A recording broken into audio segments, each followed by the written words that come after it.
എല്ലാവർക്കും ക്ലാസ്സിലേക്ക് സ്വാഗതം. കഴിഞ്ഞ ക്ലാസ്സിലെ 9ാം ക്ലാസ്സിലെ CRT അനുസരിച്ച് ജിയോഗ്രഫി ഒന്നാമത്തെ പാഠത്തിലെ പാർട്ട് ഫസ്റ്റ് നമ്മൾ വിശദീകരിച്ചു. അതിൻ്റെ തുടർച്ചയായിട്ടുള്ള ക്ലാസ്സാണിത്. ഈ ചിത്രത്തിൽ ഹിമാലയ പർവ്വതത്തെ 3 പ്രാദേശിക വിഭാഗങ്ങളായി തിരിച്ചിരിക്കുന്നത് നിങ്ങൾക്ക് കാണാം.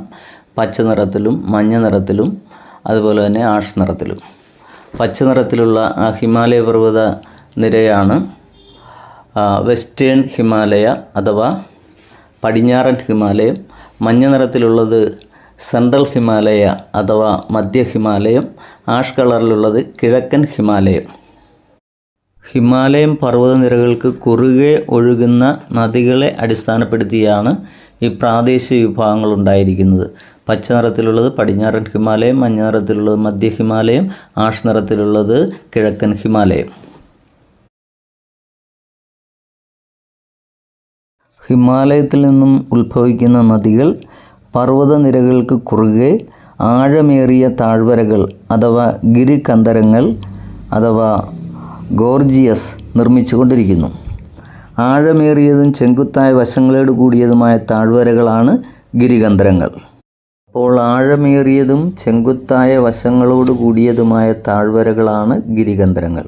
ഹിമാലയ നിരയ്ക്ക് കുറുകെയുള്ള ഒരു ഗിരികന്ധരമാണ് ചിത്രത്തിൽ കാണുന്നത്. ഹിമാലയത്തെ 3 പ്രാദേശിക മേഖലകളായി തിരിക്കുന്ന നദികളും ആ ഹിമാലയ മേഖലകളുമാണ് ചിത്രത്തിൽ കാണുന്നത്. ഹിമാലയ മേഖലയിൽ ഒന്ന് പടിഞ്ഞാറൻ ഹിമാലയം. വേർതിരിക്കുന്ന നദികൾ സിന്ധു, കാളി. മധ്യ ഹിമാലയം കാളി, ടീസ്ത. കിഴക്കൻ ഹിമാലയം ടീസ്ത, ബ്രഹ്മപുത്ര.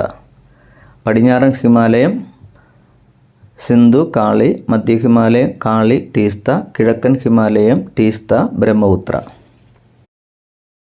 അപ്പോൾ പടിഞ്ഞാറൻ ഹിമാലയത്തിൻ്റെ പടിഞ്ഞാറ് ഭാഗത്ത് സിന്ധുവും കിഴക്ക് ഭാഗത്ത് കാളിയും. സിന്ധു കാളി നദികൾക്കിടയിലാണ് പടിഞ്ഞാറൻ ഹിമാലയം. അതുപോലെ തന്നെ മധ്യ ഹിമാലയം പടിഞ്ഞാറ് കാളി, കിഴക്ക് ടീസ്ത. കാളിക്കും ടീസ്തയ്ക്കും ഇടയിലുള്ളതാണ് മധ്യ ഹിമാലയം. അതുപോലെ തന്നെ കിഴക്കൻ ഹിമാലയം എന്ന് പറയുന്നത് ടീസ്ത, ബ്രഹ്മപുത്ര. അതുപോലെ ജമ്മു കാശ്മീരിൻ്റെ വടക്ക് സിന്ധു നദി താഴ്വര മുതൽ ഉത്തരാഖണ്ഡിൻ്റെ കിഴക്ക് കാളി നദി വരെയുള്ള പടിഞ്ഞാറൻ ഹിമാലയത്തെ കാശ്മീർ ഹിമാലയം, ഹിമാചൽ ഹിമാലയം, ഉത്തരാഖണ്ഡ് ഹിമാലയം എന്നിങ്ങനെ 3 മേഖലകളായി തിരിക്കാം. ജമ്മു കാശ്മീർ, ലഡാക്ക് പ്രദേശത്ത് വ്യാപിച്ചു കിടക്കുന്ന കാശ്മീർ ഹിമാലയത്തിന് ഏകദേശം 700 കിലോമീറ്റർ നീളവും 500 കിലോമീറ്റർ വീതിയുമുണ്ട്. മഞ്ഞ് മൂടിയ കൊടുമുടികളും താഴ്വരകളും മലനിരകളും നിറഞ്ഞ കാശ്മീർ ഹിമാലയത്തിലെ പ്രധാന പർവ്വതനിരകളാണ് കാറക്കോറം, സസ്കർ, ലഡാക്ക്, പീർ പഞ്ചാൽ.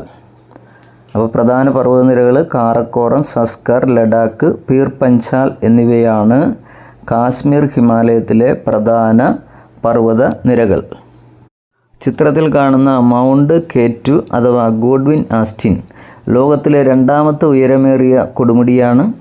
അത് ഇന്ത്യയിലെ ഏറ്റവും ഉയരമേറിയ കൊടുമുടിയാണ്. ഇത് കാറക്കോറം നിരയിലാണ് സ്ഥിതി ചെയ്യുന്നത്. അപ്പോൾ മൗണ്ട് കെ2 അഥവാ ഗോഡ്വിൻ ആസ്റ്റിൻ കാറക്കോറം നിരയിലാണ് സ്ഥിതി ചെയ്യുന്നത്. അപ്പോൾ മൗണ്ട് കെ2വിനെ കുറിച്ച് എന്തെല്ലാം പറയാം? ഇന്ത്യയിലെ ഏറ്റവും ഉയരമുള്ള കൊടുമുടി, ലോകത്തിലെ 2ാമത്തെ ഉയരമേറിയ കൊടുമുടി, ഇത് കാറക്കോറം നിര. അപ്പോൾ മൗണ്ട് കെ2വിൻ്റെ ഉയരമെന്ന് പറയുന്നത് 8611 മീറ്ററാണ്. ലോകത്തിലെ ഏറ്റവും ഉയരമുള്ള മൗണ്ട് എവറസ്റ്റിൻ്റെ ഉയരം എന്ന് പറയുന്നത് 8849 മീറ്ററാണ്. മൗണ്ട് എവറസ്റ്റ് നേപ്പാളിലാണ് സ്ഥിതി ചെയ്യുന്നത്.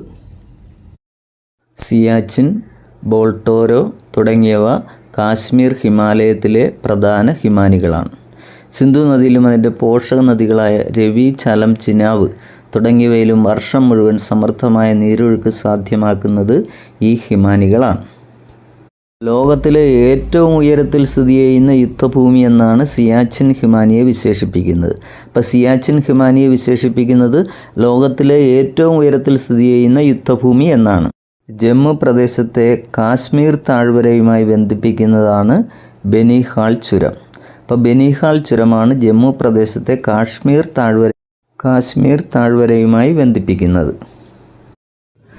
ശുദ്ധജല തടാകങ്ങൾ ധാരാളമുള്ള കാശ്മീർ ഹിമാലയത്തിലെ ഒരു പ്രധാന തടാകമാണ് ദാൽ തടാകം. ഈ തടാകത്തിൻ്റെ കരയിലാണ് ശ്രീനഗർ പട്ടണം സ്ഥിതി ചെയ്യുന്നത്. കാശ്മീരിലെ ഒരു പ്രധാന വിനോദസഞ്ചാര വാണിജ്യ കേന്ദ്രം കൂടിയാണ് ദാൽ തടാകം.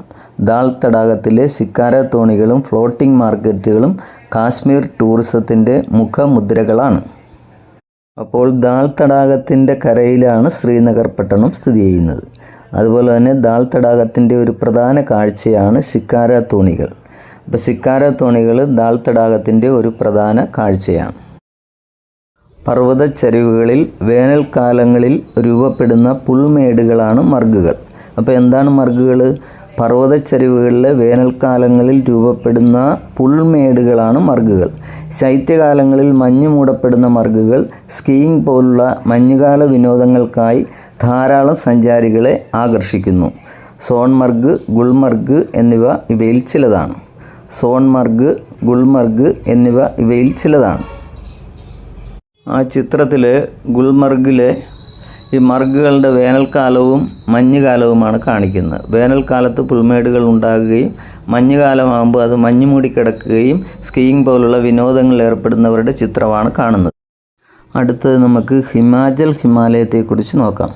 പ്രധാനമായും ഹിമാചൽ പ്രദേശ് സംസ്ഥാനം ഉൾപ്പെടുന്ന ഹിമാലയ ഭാഗമാണ് ഹിമാലയം.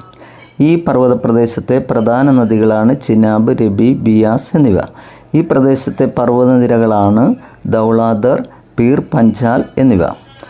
പർവ്വത ഭാഗങ്ങളിൽ അനേകം ശുദ്ധജല തടാകങ്ങളും കാണാം. ചന്ദ്രതാൽ, സൂരജ് താൽ എന്നിവ ഇവയിൽ ചിലതാണ്.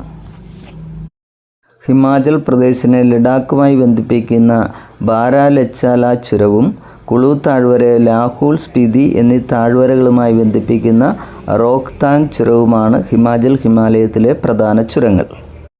അപ്പോൾ ഹിമാലയത്തിലെ പ്രധാന ചുരങ്ങൾ ഏതൊക്കെയാണ്? ബാരാലച്ചാല ചുരവും റോഹ്താങ് ചുരവും. അതിൽ ബാരാലച്ചാല ചുരം എന്ന് പറയുന്ന ഹിമാചൽ പ്രദേശിനെ ലഡാക്കുമായി ബന്ധിപ്പിക്കുമ്പോൾ കുളു താഴ്വരയെ ലാഹുൽ, സ്പിതി എന്നീ താഴ്വരകളുമായി ബന്ധിപ്പിക്കുന്നതാണ് റോഹ്താങ് ചുരം. അപ്പോൾ ഹിമാലയത്തിലെ പ്രധാന പർവ്വതനിരകളാണ് ധൗളാധർ, പീർ പാഞ്ചാൽ. അതേപോലെ പ്രധാന ശുദ്ധജല തടാകങ്ങളാണ് ചന്ദ്രതാൽ, സൂരജ് താൽ. അതേപോലെ രണ്ട് പ്രധാനപ്പെട്ട ചുരങ്ങളാണ് ബാരാലച്ചാല ചുരവും റോഹ്താങ് ചുരവും. അപ്പോൾ അതാണ് ഹിമാലയത്തിലെ പ്രധാന ചുരങ്ങൾ. കുളു, കംഗ്ര, ലാഹുൽ തുടങ്ങിയ മനോഹരമായ താഴ്വരകളും ഷിംല, മണാലി തുടങ്ങിയ സുഖവാസ കേന്ദ്രങ്ങളും ഹിമാലയത്തിലാണ് സ്ഥിതി ചെയ്യുന്നത്. അപ്പോൾ ഷിംല, മണാലി തുടങ്ങിയ സുഖവാസ കേന്ദ്രങ്ങൾ, കുളു, കംഗ്ര, ലാഹുൽ തുടങ്ങിയ മനോഹരമായ താഴ്വരകൾ ഇവയെല്ലാം ഹിമാലയത്തിലാണ് സ്ഥിതി ചെയ്യുന്നത്. ക്ലാസ്സിൻ്റെ രണ്ടാം ഭാഗം ഇവിടെ അവസാനിക്കുകയാണ്. ക്ലാസ് നിങ്ങൾക്ക് ഇഷ്ടപ്പെട്ടുവെങ്കിൽ ലൈക്ക് ചെയ്യുവാനും സബ്സ്ക്രൈബ് ചെയ്യുവാനും മറക്കരുത്. വീണ്ടും ഈ ക്ലാസ്സിൻ്റെ മൂന്നാം ഭാഗവുമായിട്ട് അടുത്ത ദിവസം എത്തുന്നതാണ്.